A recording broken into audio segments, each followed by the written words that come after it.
Hindi exercise pa yung babae. Ay, ano naman yung aso, nagpagit na sa atin. Gusto mo siya na.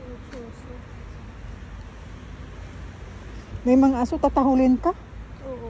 Yung mga nakakasalubong ko. Pag mga tao, halimbawa, mardita. Yung ano, mapangkaibigan. Tingin sumabay pa sa atin.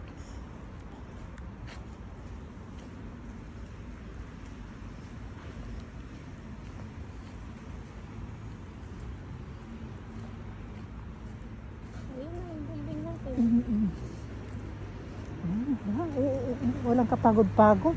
Kasi ang lakad natin pababa. Oh, kaya, yan dyan kasi medyo paakyat na. Oo, kaya nga. Kaya dapat pagpapunta dito maglaka, pagpauwi doon na. Para walang hindi masaktan yung ano. Kasi minsan bumababa ko ng Boulder Spring. Oo. Next time.